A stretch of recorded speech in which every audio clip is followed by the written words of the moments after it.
Cerita kita dimulai dengan kota Mekah. Dikatakan bahwa ketika Adam dan Hawa pertama kali diusir dari surga, keduanya dipisahkan dengan Hawa mendarat di dekat kota Mekah. Dan Adam mendarat di suatu tempat di timur.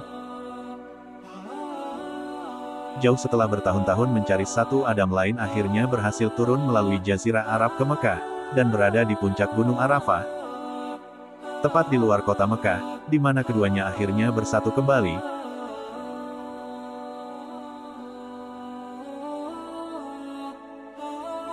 Mekah juga penting karena dianggap sebagai tempat pertama di bumi Tuhan Yang Maha Kuasa disembah.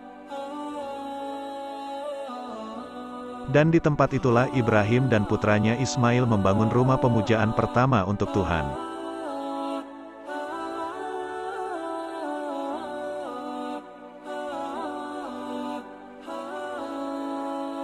Dikatakan bahwa setiap hari 70.000 malaikat datang ke bangunan itu untuk melakukan sholat, dan kemudian pergi dengan niat tidak akan pernah kembali lagi ketika Ibrahim dan Ismail selesai membangun rumah suci itu.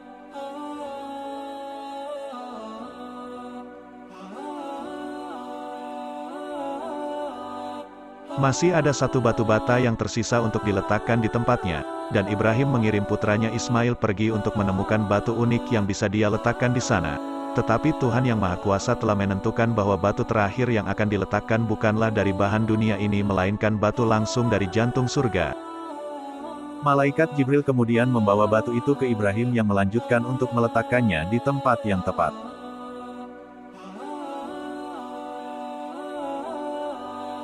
Dikatakan bahwa ketika batu itu pertama kali turun, itu adalah warna putih murni, tetapi karena kotoran dunia ini dan keberdosaan manusia, batu perlahan mulai memudar dan akhirnya berubah menjadi hitam seiring berjalannya waktu.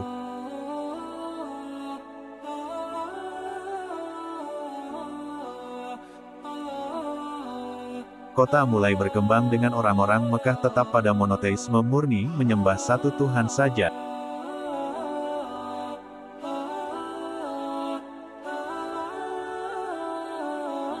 Ini terlepas dari kenyataan bahwa tetangga mereka di Mesir, Mesopotamia, dan Levan telah mempraktikkan paganisme selama berabad-abad.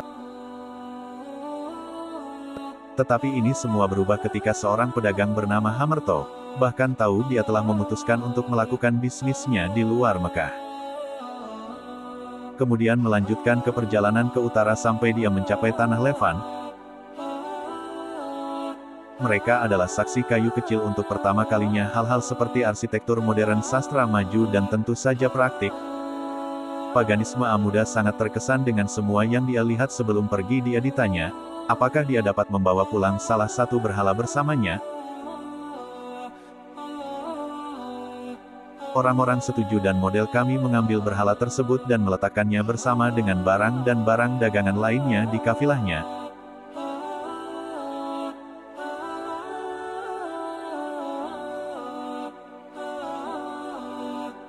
Dia kemudian berangkat ke selatan kembali ke kota Mekah. Ketika Amador tiba kembali ke rumah, dia segera mengambil berhala itu dan meletakkannya tepat di depan rumah suci. Dia kemudian melanjutkan untuk memberitahu orang-orang bahwa sekarang ini akan menjadi Tuhan yang mereka sembah. Jika tidak ada perlawanan dan seiring berjalannya waktu, orang-orang mulai menyembah lebih banyak berhala yang berbeda, sampai dikatakan pada akhir abad ke-6 ada lebih dari 360 berhala berbeda yang mengelilingi rumah suci di Mekah.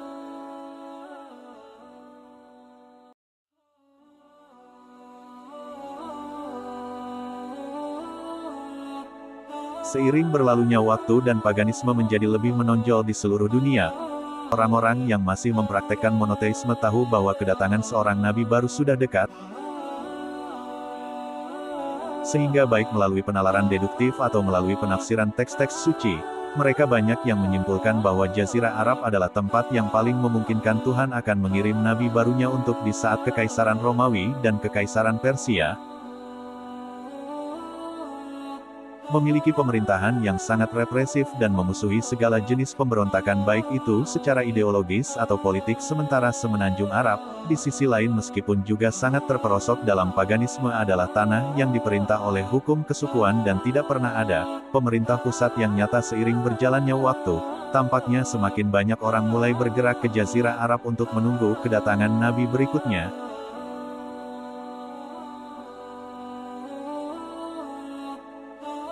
dan begitu juga di tanah di mana manusia pertama kali menyembah penciptanya dan di mana Ibrahim membangun rumah ibadah pertama hanya untuk Tuhan, di sanalah Tuhan telah menentukan utusan terakhir dan terakhirnya akan muncul.